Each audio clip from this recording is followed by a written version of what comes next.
Tottenham Hotspur's season under Thomas Frank has felt like a constant test of resilience, a campaign shaped as much by injuries as by results. As the Premier League pauses for the international break, Spurs sit fifth, a respectable position on paper, but one that tells only a fraction of the real story. Beneath the league table lies a team stretched thin, a manager forced into weekly improvisation, and a squad still searching for its true identity amid a wave of early season setbacks. The defining theme of Tottenham's opening months has been the absence of key players. James Maddison, Dejan Kulusevski, and Radu Dragusin have not played a single minute this season. Dominic Solanke, Yves Bissouma, and Archie Gray have each missed long periods. Even players returning from setbacks like Destiny Udogie have seen their rhythm interrupted. Every week, Frank has been forced to construct a new version of the same team, yet to truly showcase what his full-strength Spurs might look like. Among the most frustrating losses has been Dominic Solanke. Signed for £65 million after a 16-goal Premier League season with Bournemouth, Solanke was expected to become the focal point of Frank's attack, a striker perfectly suited to the Dane's system of vertical runs, aggressive pressing, and smart link-up play. But an ankle problem derailed his entire pre-season. Surgery followed, recovery stalled, and in the end, Solanke has managed just 49 minutes of football across the first 3 months. Without him, Spurs have relied heavily on Richarlison and Randall Kolo Muani. Both have worked tirelessly, both have produced moments of quality, but the attack has lacked the balance and hold-up presence Solanke naturally provides. Frank has had to adapt, simplify, and sometimes compromise, knowing that the striker built for his football has been watching from the sidelines. But at last, there is movement, and for the first time, genuine optimism. Frank confirmed that the international break would be the decisive phase of Solanke's recovery. 2 weeks of focused work, 2 weeks without competitive pressure, 2 weeks to push him over the line. Tottenham now believe Solanke could return for the North London derby on November 23rd. He may not start, but the possibility of having him on the bench in a fixture of this magnitude is a huge psychological and tactical lift. With 9 matches across the final stretch of November and December, Spurs need every ounce of depth they can gather. And Solanke isn't the only positive headline. In Dubai, a small but powerful update emerged. Dejan Kulusevski is finally back training on the grass.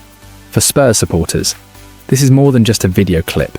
It's a sign of hope. Kulusevski has been missed, not just for his creativity, but for the energy and structure he brings to Frank's attacking patterns.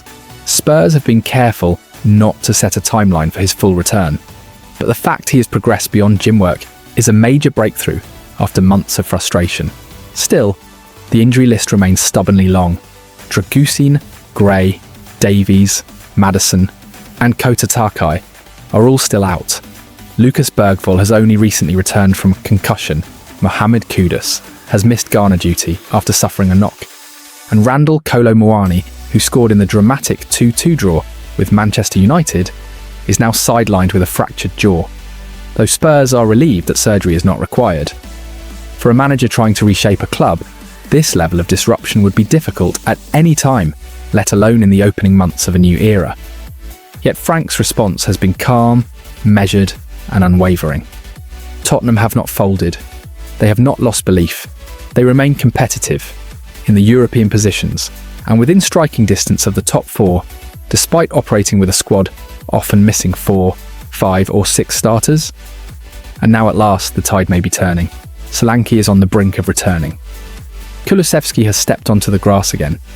Key players are moving closer, the squad is beginning to heal, and Frank may soon have the tools to finally show what his Tottenham truly looks like.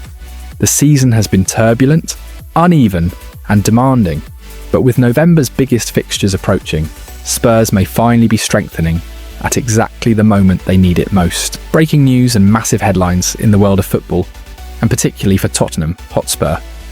From billionaire boardrooms to Premier League pitches, Spurs find themselves at the very centre of 2 of the biggest talking points this week. Joe Lewis, the man whose fortune helped shape modern Tottenham, has been officially pardoned by former US President Donald Trump, closing one of the most controversial chapters in the club's modern history. And on the other side of the football spectrum, Ivan Toney, once one of the Premier League's hottest striking prospects, faces a crossroads that could very well bring him back to England. and potentially back under a familiar face, Thomas Frank, who's now building his Spurs revolution. This, ladies and gentlemen, is your Spurs update from the boardroom to the training ground, told in full detail, right here. If you know Tottenham's modern history, you know the name Joe Lewis the Reclusive, East End-born billionaire who quietly bankrolled the club's rise into a European powerhouse, the man whose Tavistock Group held the keys to Hotspur Way. And beyond last year, Lewis, now 88, was hit with a storm. He faced insider trading and conspiracy charges in the United States, accused of sharing confidential information with pilots, friends, and even family. It was described by prosecutors as a brazen, multi-year scheme, one that earned his circle millions of pounds in illicit profits. Lewis ultimately pleaded guilty to reduced charges, 1 count of conspiracy and 2 counts of securities fraud, avoiding prison time, but paying a hefty £4 million fine and receiving 3 years probation. It was a scandal that cast a shadow over one of football's most powerful ownership figures. Many believed it marked the end of his influence. Indeed, he stepped down from day-to-day control, handing the reins of Tottenham Hotspur to the Lewis Family Trust in 2022, ensuring that his children Vivian and Charles Lewis would continue the family's business empire, including Spurs. But now, in a political twist straight out of a movie, Donald Trump has officially pardoned Joe Lewis. According to reports from the Financial Times, the White House described Lewis's actions as a terrible mistake that did not reflect a lifetime of success or philanthropy. A source close to the Lewis family said, "Joe and his family are extremely grateful for this pardon and would like to thank President Trump for taking this action." In a statement, Lewis himself added, "I am pleased all of this is now behind me, and I can enjoy retirement watching as my family and extended family continue to build our businesses based on quality and excellence. And make no mistake that family is already deeply involved at Tottenham." Following former chairman Daniel Levy's shock departure earlier this year, ending a 25-year reign, Tottenham's leadership looks very different. Joe's daughter Vivian Lewis and son Charles are now central figures in the club's direction. Vivian's son-in-law Nick Butcher has taken on additional duties, joining forces with non-executive chairman Peter Charrington and CEO Vinay Venkatesham, the former Arsenal chief who crossed North London earlier this year to take the reins at Spurs. And there's a new name on the board too, Eric Hinson, who joined as a non-executive director in October. Together, they represent the new face of Tottenham's hierarchy, global, business savvy, and determined to keep the club moving forward in the Premier League's financial elite. For Spurs fans, the big question is, what does this pardon mean for the club? Financially, not much changes overnight. Lewis had already distanced himself legally from Spurs operations, but symbolically this is huge. It restores the family's reputation, gives confidence to sponsors, and reinforces the idea that Tottenham's future remains stable at the top. And as much as fans care about balance sheets, the real focus, as always, is what's happening on the pitch. Thomas Frank's appointment raised eyebrows across English football. Replacing Ange Postecoglou was never going to be easy.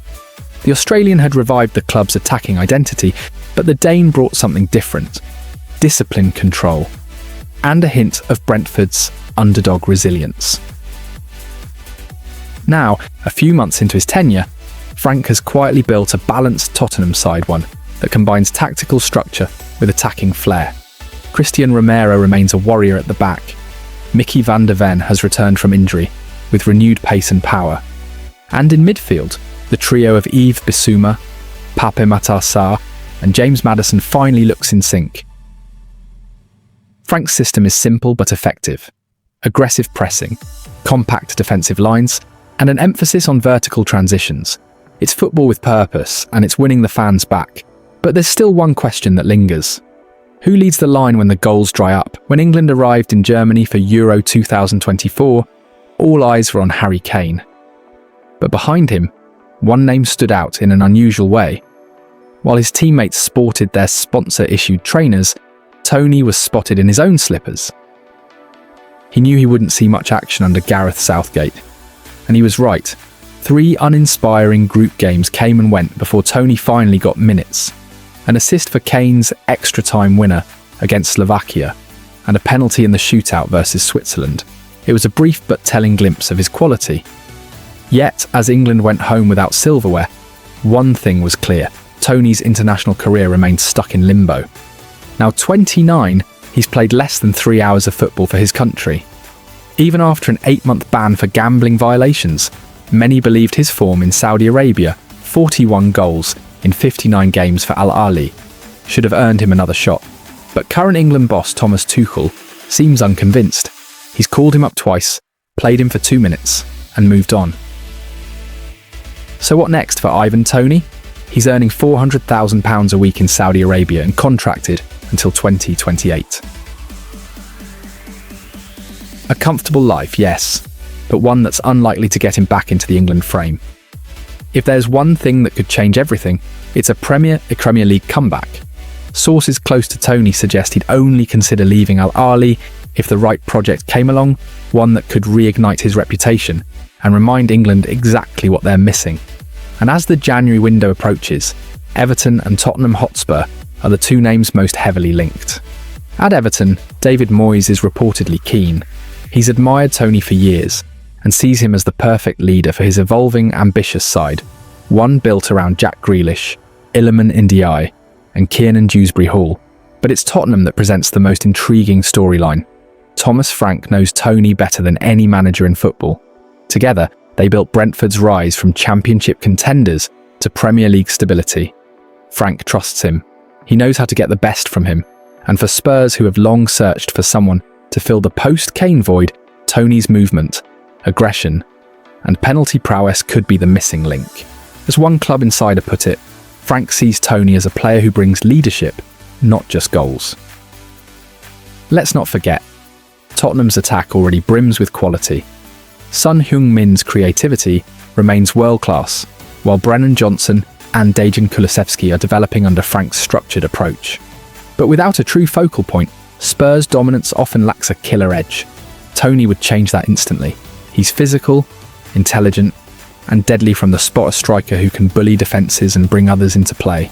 At Brentford, he wasn't just a finisher, he was the heartbeat of every attacking phase. Frank could rebuild that dynamic in North London.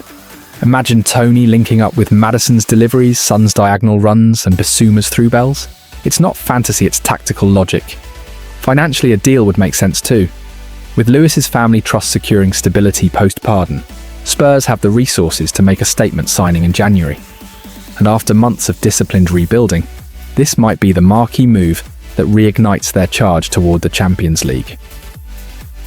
The timing of Lewis's pardon and Toney's potential move isn't just coincidence, it's symbolic of a new Spurs chapter. From ownership uncertainty to renewed confidence. From leadership reshuffles to tactical rebirth. Tottenham Hotspur are moving forward again and fast. The days of off-field drama defining the headlines are fading. Now it's about vision, structure and ambition. For Lewis, it's about legacy, leaving behind not controversy but continuity. For Frank, it's about opportunity, proving he can manage a top 6 club and challenge the elite. And for Toney, it's about redemption, coming back home to the Premier League stage that made him. So as Spurs prepare for another intense stretch of fixtures, the storylines off the pitch may be just as compelling as those on it. Joe Lewis is pardoned, his family now fully in control of the club's destiny. Thomas Frank is steadying the ship, one tactical tweak at a time. And the January window might just bring the headline grabber of them all, Ivan Toney's Premier League return. Tottenham are no strangers to drama, but this time it feels different. This time the chaos seems to be giving way to calm, and perhaps finally, to success. Because make no mistake, Spurs are writing a new story, a story that blends redemption, ambition, and belief. And as always, this is Tottenham, Hotspur never boring, always unpredictable, forever striving for more.